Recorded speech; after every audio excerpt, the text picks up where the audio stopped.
Well, everyone, today is launch day, and I am really excited, as I'm sure most of you are, to finally sit down and play Path of Exile 2, but it's totally loaded up. The servers are collapsing. So instead, I'm going to play a little bit of Indiana Jones and the Great Circle. I think a lot of us were expecting this game to just kind of be to get like 7 out of 10 scores across the board. That's what I was expecting personally. And I am very pleased to have been wrong. And now it's sitting at an 86 on Metacritic. The overall consensus seems to be that while it has problems here and there, if you are able to kind of overlook some of that, you can have a really, really, really good time. They applaud the writing, they applaud the level of attention to detail all over the place. And while the AI has been pointed out as a problem for multiple reviewers, even IGN in their 9 out of 10 score review, they say it's more than the sum of those parts. They say it's still really, really good. So we're gonna try it. I'm gonna give it a shot now, and we're gonna see what is actually up with it. But this is the main menu. I'm just gonna hit start. It's a fictional story inspired by historical events. They're like, yeah, for real. Like, don't think this is totally accurate. Okay. UI font size, we'll just leave all of this kind of default. Okay. Difficulty wise, this is an interesting thing. So one of the things I was pointed out in multiple reviews was that if you played on lower difficulties, it was insinuated, at least in the IGN review, that playing on simpler difficulties would lead to enemies not using their guns when they really should. So if you like aggro a bunch of people, on lower difficulties, they won't shoot at you, but instead try to come up and punch you. Whereas on harder difficulties, they will try to shoot you. I don't know if that actually is true or if that's just, fake news. But either way, my standard policy is to play on the default because that's what they recommend basically for the average player. So that's what I'm going to try to start with. And if I have to change the difficulty later on, I'll do that. Adventure experience, light versus moderate. Experience and enjoy the story with lighter adventure challenge. Exploration is more guided and puzzles are easier to solve. Or they let you enjoy the story. Moderate advantage or adventure challenge. Exploration is not guided and puzzles are more challenging but still manageable. Oh, I like this setting. This is what I'm saying. Like, instead of solving puzzles automatically for people, give an option. If people need help with puzzles, give them the choice to do that. And if you want a challenge, you get that. So boom, I love that. We'll go there. HDR, I'm going to leave all that off. Picture framing, cinematic, widescreen, full screen. I'm going to do, again, the default, which was wide, and let's get into it. Because I'm me, I'm also going to try cranking all of the graphics settings to really see, because by default, it is trying to render at 1080p. I don't know why it would be trying to render there, but I'm not going to let it. So we're going to crank that. Field of view, I'm also going to increase just a little bit. Otherwise, I get motion sick. VSync, we'll leave all that. Blah, blah, blah. Okay. Everything else we're going to leave ultra. The only thing we can't change is the ray tracing, because apparently that requires the day 1 patch. So if you're playing the game early, you don't actually get to enjoy the ray tracing. It's not included yet. So we have to leave that off. I'm also going to turn on our little performance metric stats up there in the top left so you can see how the game is performing, and let's hit it.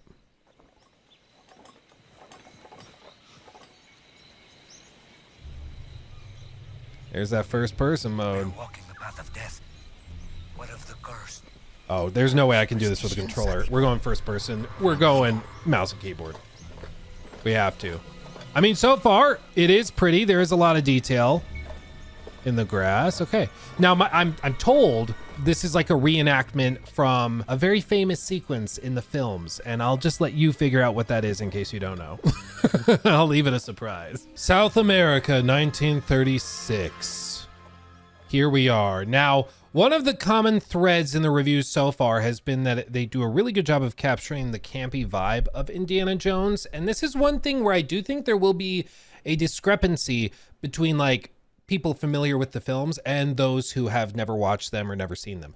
Because Indiana Jones has a very particular tone and style. Like, they tend to be not quite silly, but they have sort of a slapstick side to him. They're just very different. And so if you're going into this hoping to get like a really dark and gritty, adventure game, you're probably not going to be that thrilled. But if you know Indiana Jones, it seems like they do a really good job of recreating that. I'm going to use my whip crack. Boom.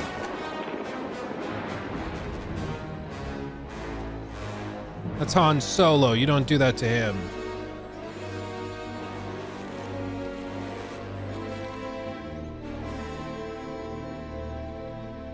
I'll say the music, they have also done a really good job with the music.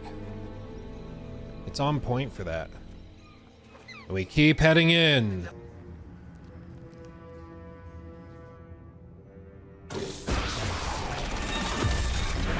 Jump scare.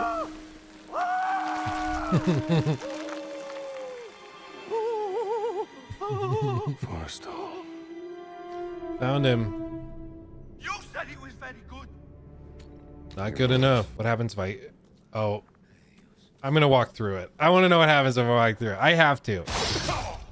Oh, there's no fun, like, stab in it. I was hoping we get, like, a Tomb Raider Lara Croft, like, really graphic thing, but no. I mean, I will say, so far, like, it is very campy. It's very, very on tone, on theme. Whether that holds up or not, I don't know. We're like 5 minutes in, but I'm not mad at it. There's the statue. Let us hurry. There is nothing to fear here. That's what scares me.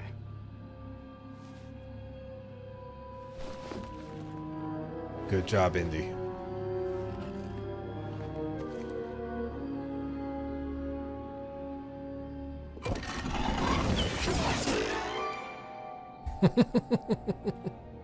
The music really sells it too. Just didn't it? And here we are at the idol. Time to do the old swap-a-rooney. Hey, good enough.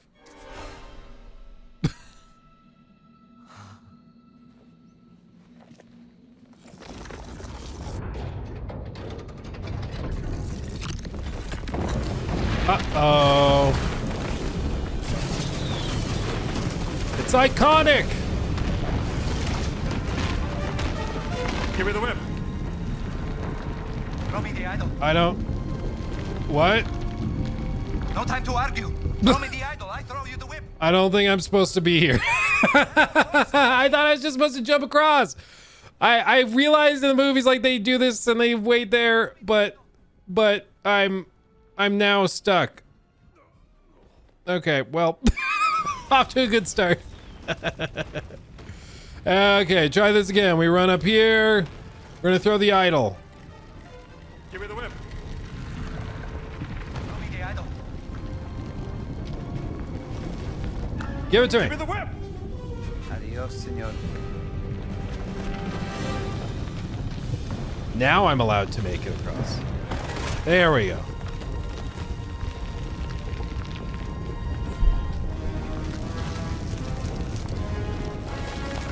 Hurry up, Indy.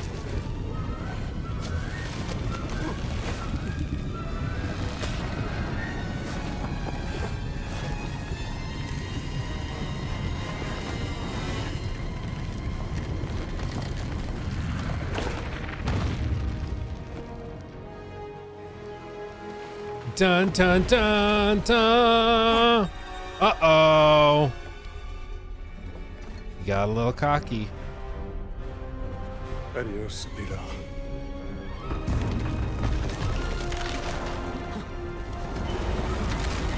There's the bull.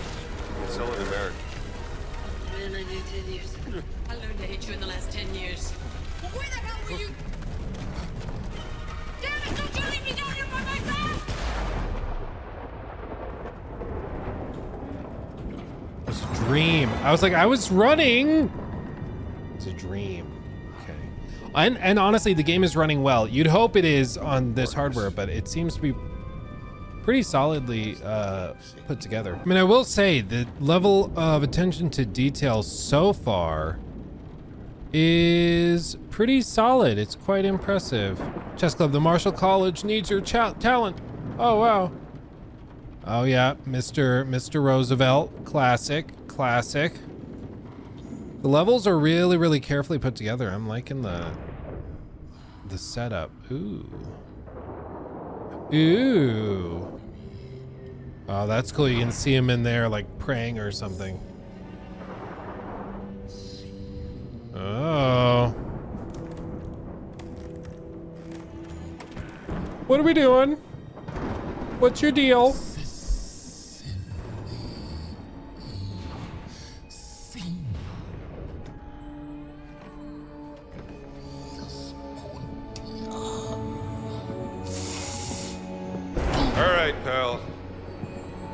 can't sleep here.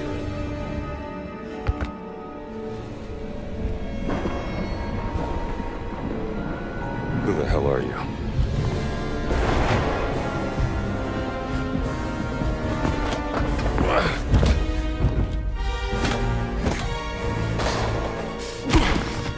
It's right to the face.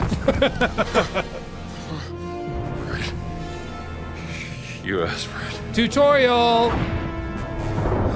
Whatever you're up to, pal, it ends now.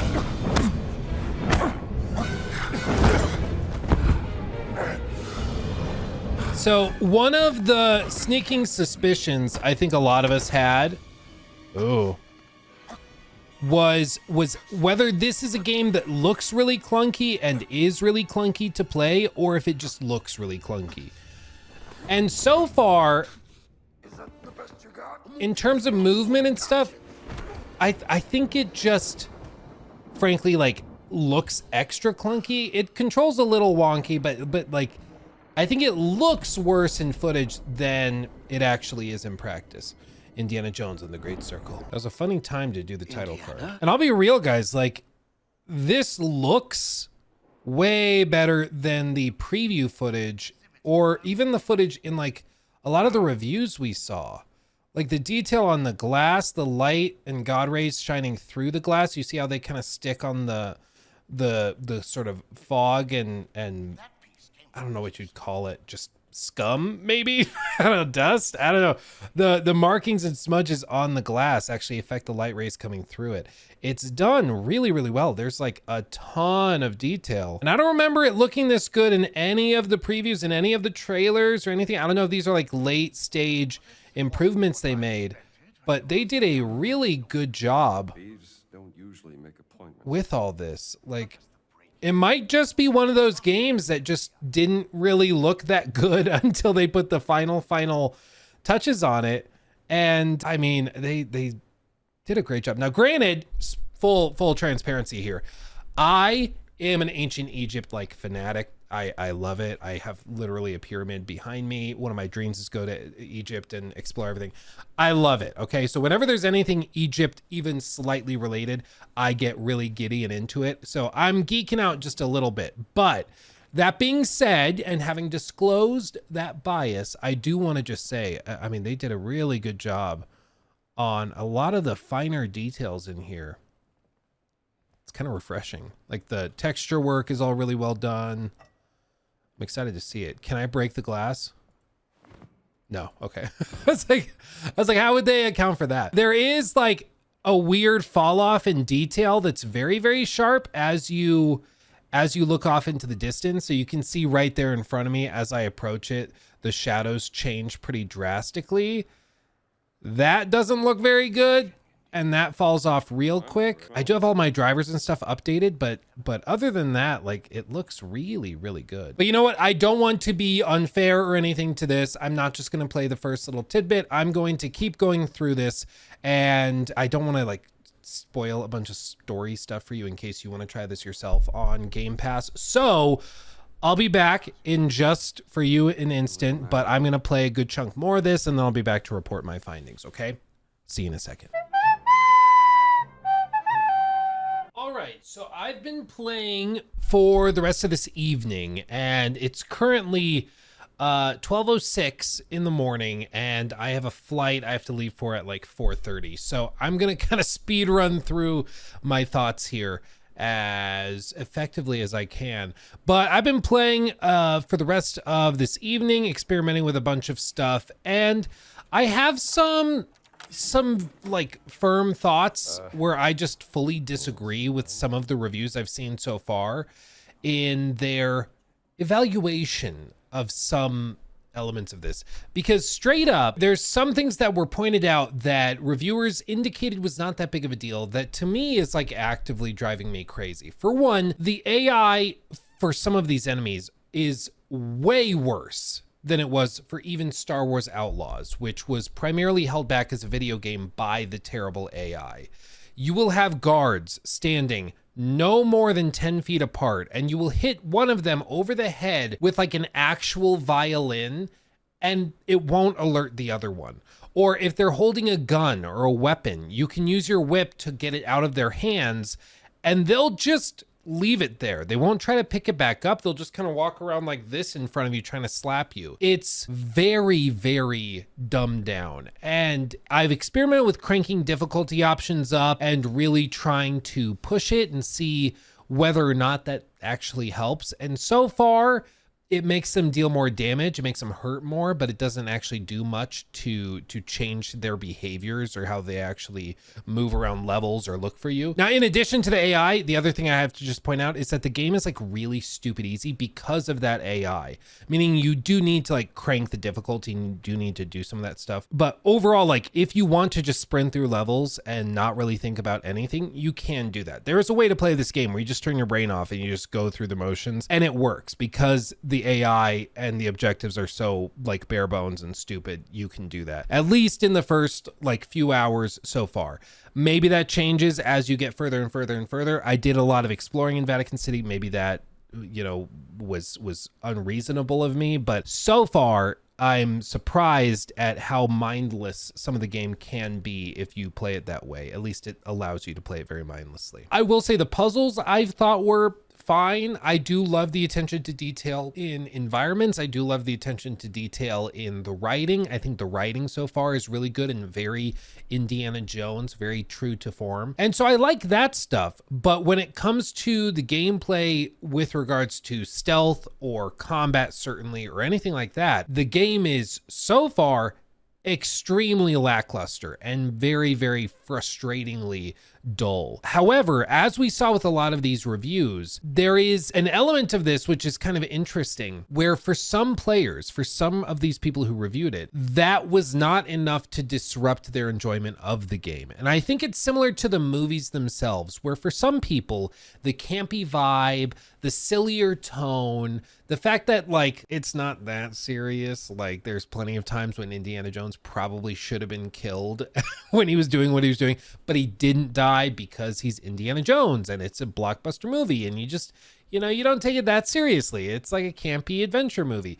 And I think that's a similar thing here, where if you're looking for something really intense and gritty, you're not going to find it. If you're looking for a Naughty Dog game, you're not going to get it here. It very much is its own thing. And if you meet it where it's at, and if you play it for what it is, I do think you can have fun. Is it a masterpiece based on what I'm seeing so far? No, there's plenty of things I think that could be improved or overhauled.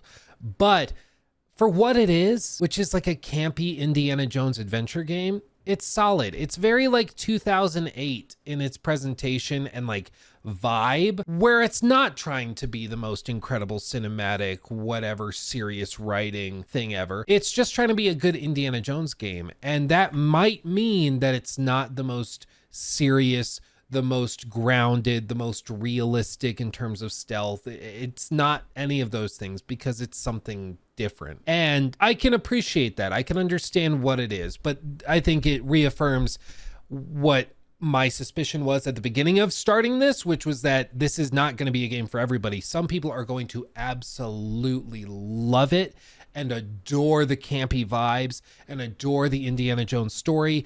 I haven't gotten to the bit in Egypt yet. I spent a lot of time exploring the Vatican, but I'm sure once I get to Egypt, I'm going to be eating that up and I'll be enjoying those levels because, again, I am an Egyptian nerd. But for those people who enjoy those parts of this game, they're going to absolutely love it. And for some people, it very well could be their game of the year. I've seen people say as much. But for others who are looking for something a little bit more intense, a little bit more artsy, perhaps, that definitely is not going to be found here at all. It is a very campy, silly Indiana Jones game. And that is precisely why so many people seem to love it. And it's also precisely why I think a lot of people are going to try it and not like it at all. But here's the silver lining with all of this that perhaps justifies it in and of itself. And that is that this is a Game Pass title. And that makes it a whole hell of a lot easier to just say, try it. Right now it's in early access. It'll go public for everybody on the 9th, I believe. And then everybody will get it through Game Pass, and you won't have to pay an extra $35 to upgrade to the whatever edition. And at that point, I think you download it, you try the first hour and a half. That gives you a really good idea of what the entire game is going to kind of offer you. And you can see what you think of it. It is clunky. It is not the lightest game to run. Even on my 4090, you'll see some of this footage. It'll drop from 110 frames a second down into the 40s randomly. You'll just cross a threshold in like the Vatican City, and all of a sudden the frame rates just plummet. It's really, really weird. And I don't really understand why sometimes it does that and other times it doesn't. It's really odd. But on the whole, I am enjoying it for what it is. And it's one of those games where I can tell if I was really trying to break it apart, if I was doing like a big critique or something here, there would be plenty of material. But if you're just trying to enjoy it for what it is, you can have a good time. It's kind of like those old Just Cause games. If you remember, like Just Cause 2, Just Cause 3, they're not great games. You look at it and there are plenty of problems with all of it. Like there are many, many holes in those stories and in everything they're doing there. But for what they are, oh God, I'm so sorry. Wait, I'm alive? I should not be alive after that fall. This is kind of what I mean. Like, what was that? But okay, that was weird. Can I just climb up here? No, I'm gonna get beat to death by shirtless fascists. Not on my bucket list. Can I just shoot them? No, I don't have my gun. It's broken. Okay, just take me out. There you go. Like, what is this game? I don't even know. But again, it's like Just Cause. It's not that serious. If you try to enjoy it or like try to approach it as like an intense, gritty thing, you're gonna hate it. But if you play it to be something campy, silly, and kind of stupid, you're probably gonna have a really good time. And I think that is precisely what I'm going to do. It's, you know, I never like to say you should play games by turning your brain off and just not thinking about like the downsides and negatives. But I think this is one of those games that really does need to be played that way for you to really enjoy everything for what it is. It's just not on that level, but if you like enjoy the classic campy indie vibes, I think you can really, really enjoy it. And I will give them credit. Some of these environments are very well done. There's a lot of attention to detail. And at the core, you can tell that the people that made this game really love Indiana Jones. And that perhaps should be a prerequisite for working on one of these. But it's really good to see that they seemingly did the source material justice. And though it may not be for you or me, if I put more time into it and just burn out, I do think that this is a solid offering. It's a great get for Game Pass. And I think on the 9th, you should check it out. Though I probably would not recommend that you pay extra to play it early, because I think that this is one of those some people will love, others will think is absolute average dog wash. And I'm too early to say where I land. But right now, I'm teetering on the vibes are good. The game and the gameplay is kind of mediocre. But I would love for that to change as we keep going. But I will keep you posted. Come over to the live channel and I'll let you know when I'm on stream next. After I've played some more, I will give you lots of thoughts because I'm sure I will have them. So until next time, my friends, it's very late. I'm going to go to bed. I love you all and I'll see you soon. Hugs and kisses. Bye-bye. Make sure to subscribe. We got lots of videos coming. Okay. I love you. Bye. I'm bad at outros.